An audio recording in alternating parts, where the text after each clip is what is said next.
Hello, BookTube. I wanted to make a quick video about an upcoming event on this channel, the Steve Tiberius Donoghue Book Club, that starts in February with this book, A Distant Mirror by Barbara Tuchman. This is a one-volume popular history of the 14th century in the West.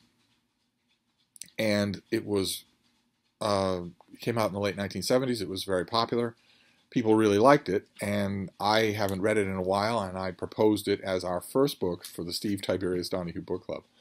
And I've been very gratified by the response that I have got. In fact, the response has surprised me in its extent and in its enthusiasm. It turns out that a lot of you know this book and have wanted to get to it, and a lot of people who've been emailing me, have this book on their shelf.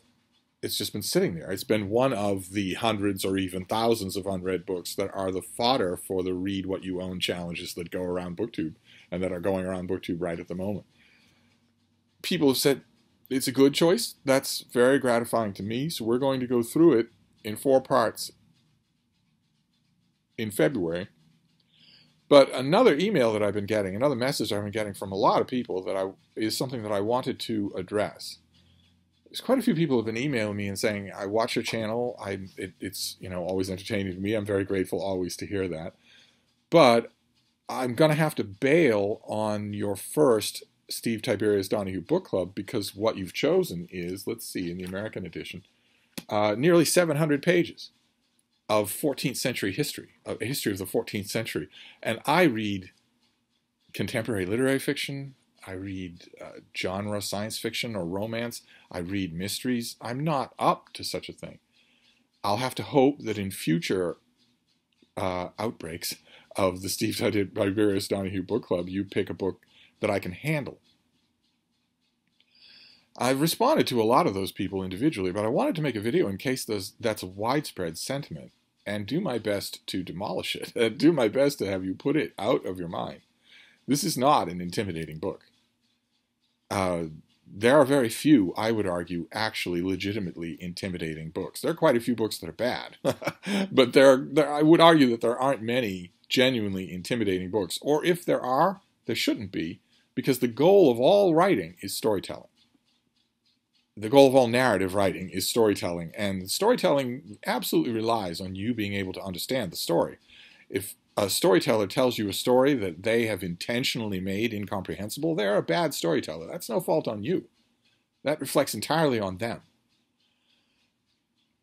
I wanted to point out, when it comes to all the people who have been emailing me about whether or not this book, whether or not they'd be out of their depth, it's been my impression, in fact, a few people that I've followed up on it with have confirmed, that a lot of the people who are writing that to me don't read history at all.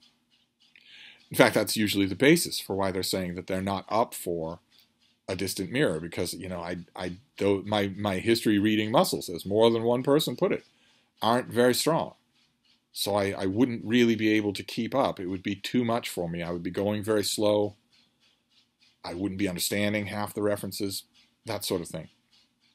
I want to point out that Barbara Tuchman is a rigorously trained historian, but she had a very particular brief in mind with this and all of her other books, which was to write popular history. To write popular history, which means for the general reader, not for a historian, not for a specialist. Which means that if she or anybody else who's been doing this for hundreds of years is doing it correctly, they'll be keeping in mind the fact that you don't read history. That'll be part of the book. It will be part of the success of the book. Because when it comes to writing history, there are really 3 houses. There are 3 houses of history. If we take the most abstruse version, the most limited access house, the one that I think a lot of people, when they think about reading history, think is the only house of history, well, that would be the house of the experts, where someone writes a book, maybe it's 200, 300, 400 pages long, and they are assuming that your knowledge of the period is pretty much the same as theirs. They've been researching it for years in its primary languages, in all of the secondary literature, in all of the journals and field work. And they're assuming, in the house of the experts, they're assuming that you've been pretty much doing that too. You would think that books like that wouldn't get published because the number of people for whom that is true is fairly small. But that's why we have university presses. University presses, Cambridge and Princeton and whatnot, will often publish work like that. And some of that work is intensely important. It really does expand the boundaries or the variety of interpretive schools. If you are extremely well-versed in history, extremely well-versed in the primary sources of some subject or other, you're going to eat books up like that, like candy. You're going to love them. They're going to be more satisfying to you on some levels than anything else that you could read. And that's true of both history and biography. I'm sort of viewing them as two sides of the same coin in this discussion. That house, the House of the Experts, for most people who read, Ted Bell or Catherine Coulter or the latest murder mystery and really love them and can talk about them, and I watch videos by those people and I eat it up. But for most people who read that and don't ever read history, a lot of those people, including a lot of people who've been corresponding with me lately, seem to think that the House of the Experts is the only house of history. That's obviously not true. If you walk around, spend a little time in the history section of your bookstore, you'll see that that's not true. The House of the Experts is at one end of the spectrum. And then in what I would argue is the broad middle, there's the House of the Teachers. There's the House of Narrative. These are what I refer to as popular historians. A lot of historians who write for the House of the Experts, and a lot of reviewers who review works written in the House of the Experts, will use popular historian as an insult. I don't, and no one should. Popular historians are keeping in mind that you don't follow the literature, that you don't command the primary sources, that you're not familiar with every little detail and personality of the period or the subject or the life that they're telling. So they take it upon themselves to tell it to you. A huge part of the House of the Teachers is bringing you up to speed in a very entertaining way with events that the author is writing about. They might have a driving theme in mind. Foremost, most powerful example, of course, is Edward Gibbon. They might have a driving theme in mind. And they might, in best cases, they will have a complete familiarity with all the same original sources that are the only things that are mentioned in the House of the Experts. But they'll go further than that. They will not have had academia drive out of them the idea that history is telling a story. Academic historians in the House of the Experts have long since forgotten that. Their prose is deadly. Absolutely deadly. In almost all cases, their prose is deadly. But in the House of the Teachers, that's not true. These popular historians don't just want to write a book about the 14th century or the history of pain or study of the Mediterranean Sea. They don't just want to tell that story. They also want to sell books. In the House of the Experts, there is no thought that you will make sales. There is no thought that you will do that at all, because 99.9% of the people who look at your book will have the same reaction as a lot of the people who've been emailing me. They'll say, I'm a reader, I've been a reader my whole life, but I'd be completely out of my depth. I'm not even going to bother to try. The popular historian, the House of the Teachers, they want you to try their wares. They want you to read their books. And as a result, quite a few of them have had hits. They've had books that have done really well and that are well known. I want to stress, I'm among friends now, thank God. I want to stress that most of the people who deride those books are snobs. They think if you don't know, to the last decimal point, the furthest and most recent calculation of 2nd century Roman grain rolls, then you don't know anything at all. Not just about 2nd century bread and circuses, but about, I don't know, the weather, the current news, anything at all. If you don't know those decimal points, then you're less than a child. That's snobbish thinking. I'm not dealing with anything like that on this channel. I want to stress that most of the people in the House of the Teachers are very good historians. They usually aren't cutting corners in order to bring you up to speed on the subject matters that they're writing about. Barbara Tuchman certainly is not. And then there's a third house. That is the house of the morons. And that is where the writer not only doesn't know those primary sources, those Roman voter rolls or whatnot, but he doesn't know anything. They know barely anything about their subject at all. They know less than you do. They make gaping, howling errors on every page. They have dashed off their book, usually they have dashed it off with the help of a cringing subordinate whose name will not be on the cover and who will only be grudgingly thanked in the acknowledgement section as having been present for a couple of evenings over bourbon, and that's it. No exhaustive research sessions that the name on the book barely looks at. Nothing, no drudgery, no nothing like that. They're not credited usually for anything like that. But the end result is dumb. And there are a large number of books like that are out in the book market every year. Moron history, the House of the Morons, where it looks like history, it's categorized as history. It'll be shelved in the history section of your bookstore or on the new releases table for history and biography. But it's dumb. It doesn't know anything. It doesn't have to know everything, but it doesn't know anything. And it isn't intent on teaching you anything. It's intent on inculcating you into the writer's, writer in heavy air quotes, the name on the dust jacket. It's designed to inculcate you into that person's political worldview. It's designed to use history rather than write about it in any way, rather than discover it in any way. It's meant to use it in order to further some agenda, some contemporary agenda. So the facts, the facts are extremely cavalierly treated. There is no presumption whatsoever that the person whose name is on the cover as the author actually knows anything about the subject. I mean, is in a year or 2 or 10 or whenever it gets done, there's the infamous book on Shakespeare that former British Prime Minister Boris Johnson was working on. He made infamy for a news cycle in the UK by saying that he couldn't attend any kind of vital COVID security meetings because he was working on a book about Shakespeare.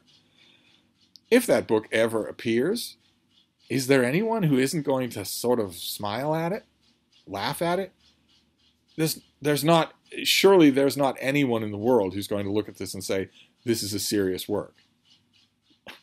Obviously, no one is going to do that because Boris Johnson is fairly obviously a moron. So who knows what the cringing subordinate will be who writes that book for him, but he doesn't know Shakespeare, Shakespeare's time, the various historical clues in Shakespeare's plays and poems as to what specific contemporary events were going on in Shakespeare's day when he wrote it. Boris Johnson doesn't know any of that at all. Bill O'Reilly, to use an equally infamous American example, doesn't know anything at all about history. He knows that the world used to be better than it is now. And he's written in air quotes, a whole shelf of books whose only goal is really to underscore that political opinion, that idiotic political opinion. Bill O'Reilly wants there to be separate drinking fountains in the United States. He's going to die an unhappy man if he doesn't see that return. And all of his books are about that. Basically, all of his books are about, the world used to make sense. Tide goes in, tide goes out, you can't explain it.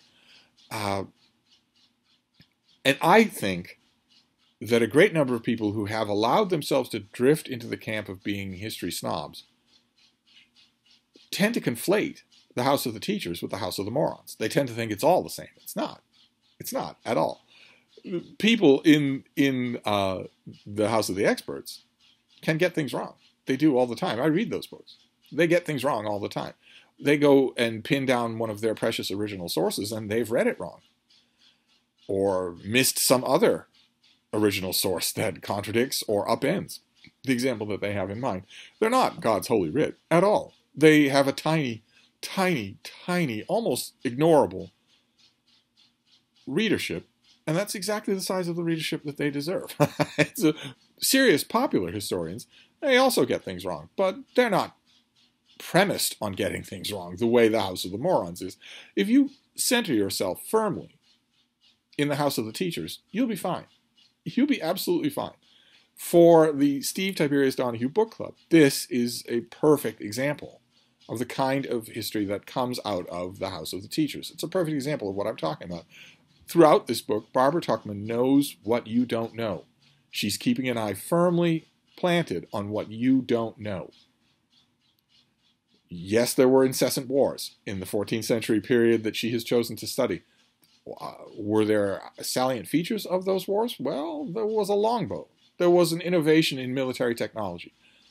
Has there been a whole separate library of literature devoted to the development of the English longbow? Yes, there has. Do you need to read it? No, you don't. She will help you with that. She will help you with bad, wet harvests. She will help you with the wool trade. She will help you with all of the things that underpin her subject, because her goal is to tell a story. And it won't be an effective story if you don't know what she's talking about. So I would urge all of you who've been emailing me to give this a try. I'm not saying invest your money in it if you're worried that, if you're absolutely sure that it won't work for you, get it from the library. Every library in the country, in America anyway, will have a copy of this. Get it from the library and see if I'm not right. I bet you'll find that I'm right. And if, let's say, you've been telling yourself for years as a reader that this sort of thing is beyond you, that you'd be out of your depth. If you've been telling yourself that for years, and then you try this and realize, no, the author knows what you don't know. She wants to tell you a good story, and she can't do that if you don't know what she's talking about. So she explains what she's talking about. If you read it and find that not only are you learning more about the subject matter, but also that you're now partaking of the reason why she does that, the reason why the author brings you up to speed, is so that they can tell you a rousing good story, a thought-provoking story, an exciting story full of real people. If you discover that is the case, and that you have been wrong in your underestimation of yourself, well, then you've opened up a whole area of reading that wasn't open before, right? I would say, right? So I would, to the people who've been giving me that caution, I would say there's no reason for you to skip the first episode of the Steve Tiberius Donoghue Book Club. This is a humdinger of a book. History was our first stories. Because when it's done well, it's absolutely thrilling. It's more thrilling than anything else. I would say give it a try and see. You do not need, several of you have said, well, I imagine I can get through this if I have Wikipedia right there at the ready. You're not going to need it. Not nearly as much as you think you are. If the author knows what they're doing, you won't need it. And this author knows what she's doing. So I just thought I'd make a case for the first episode of the Steve Donoghue Book Club, that you are perfectly capable of reading and enjoying this book. I think you'll enjoy the hell out of it. So there you go. I'm going to wrap this up. Sorry, this went long. Those are the three houses of history. I would say that unless you're a history devotee, avoid either ones at either end of the spectrum. Everybody should avoid the House of the Morons. The House of the Experts, they're largely writing for each other and for a very narrow, limited scholarly review press. They can be safely ignored. If somebody in the House of the Experts comes up with a really groundbreaking interpretation of medieval allegory, or how the sexes viewed each other in, the Renaissance, that idea will eventually percolate into the House of the Teachers. You don't need to read the original and utterly impenetrable book where it's proposed and laid out in detail. Usually that's the case. I would say you can just concentrate on the House of the Teachers, on the middle, the huge middle of history as a genre. I don't think you'll need to worry if you do that. Anyway, we'll tackle this again. We'll talk all about this as February gets closer. I just wanted to address it now because I've been getting emails. I'll be back. Thank you, BookTube.